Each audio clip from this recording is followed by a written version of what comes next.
40. The supplement of, at, the origin in the last pages of the chapter on script, the critique, the appreciative presentation, and the history of writing, declares the absolute exteriority of writing but describes the interiority of the principle of writing to language.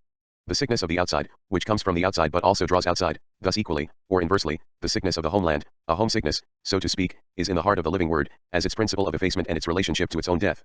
In other words, it does not suffice to show, it is in fact not a question of showing, the interiority of what Rousseau would have believed exterior, rather to speculate upon the power of exteriority as constitutive of interiority, of speech, of signified meaning, of the present as such, in the sense in which I said, a moment ago, that the representative mortal doubling having constituted the living present, without adding itself to presence, or rather constituted it, paradoxically, by being added to it. The question is of an originary supplement, if this absurd expression may be risked, totally unacceptable as it is within classical logic. Rather the supplement of origin, which supplements the failing origin and which is yet not derived, this supplement is, as one says of a spare part on piece, of the original make de-originate or a document, establishing the origin. Thus one takes into account that the absolute alderity of writing might nevertheless affect living speech, from the outside, within its inside, alter it for the worse. Even as it has an independent history, as we have seen, and in spite of the inequalities of development, the play of structural correlations, writing marks the history of speech. Although it is born out of needs of a different kind and according to circumstances entirely independent of the duration of the people, although these needs might never have occurred, the eruption of this absolute contingency determined the interior of an essential history and affected the interior unity of a life, literally infected it.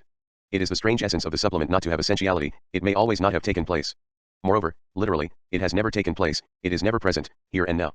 If it were, it would not be what it is, a supplement, taking and keeping the place of the other. What alters for the worse the living nerve of language, writing, which would seem to crystallize language, is precisely what alters it, it changes not the words but the spirit of language. Has therefore above all not taken place. Less than nothing and yet, to judge by its effects, much more than nothing. The supplement is neither a presence nor an absence. No ontology can think its operation.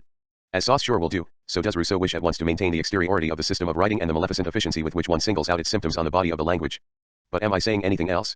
Yes, inasmuch as I show the interiority of exteriority, which amounts to annulling the ethical qualification and to thinking of writing beyond good and evil, yes above all, inasmuch as we designate the impossibility of formulating the movement of supplementarity within the classical logos, within the logic of identity, within ontology, within the opposition of presence and absence, positive and negative, and even within dialectics, if at least one determines it, as spiritualistic or materialistic metaphysics has always done, within the horizon of presence and reappropriation.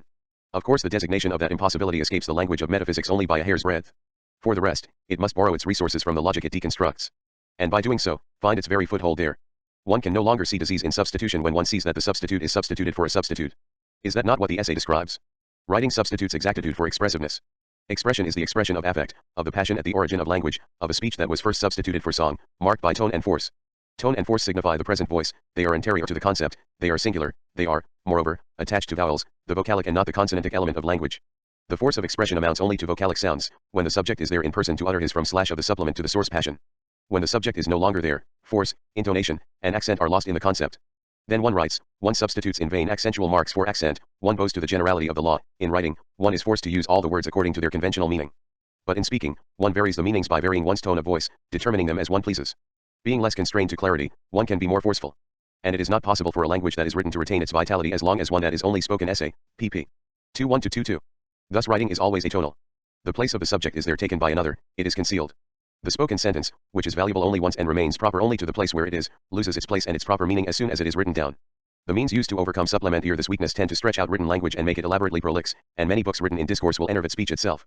But if Rousseau could say that words voix, not sounds sons, are written, it is because words are distinguished from sounds exactly by what permits writing consonants and articulation. The latter replace only themselves. Articulation, which replaces accent, is the origin of languages. Altering for the worse through writing is an originary exterior ity. It is the origin of language. Rousseau describes it without declaring it. Clandestinely. A speech without consonantic principle, what for Rousseau would be a speech sheltered from all writing, would not be speech. 35 It would hold itself at the fictive limit of the inarticulate and purely natural cry. Conversely, a speech of pure consonants and pure articulation would become pure writing, algebra, or dead language. The death of speech is therefore the horizon and origin of language. But an origin and a horizon which do not hold themselves at its exterior borders. As always, death, which is neither a present to come nor a present past, shapes the interior of speech, as its trace, its reserve, its interior and exterior difference, as its supplement. But Rousseau could not think this writing, that takes place before and within speech. To the extent that he belonged to the metaphysics of presence, he dreamed of the simple exteriority of death to life, evil to good, representation to presence, signifier to signified, representer to represented, mask to face, writing to speech. But all such oppositions are irreducibly rooted in that metaphysics. Using them, one can only operate by reversals, that is to say by confirmations. The supplement is none of these terms.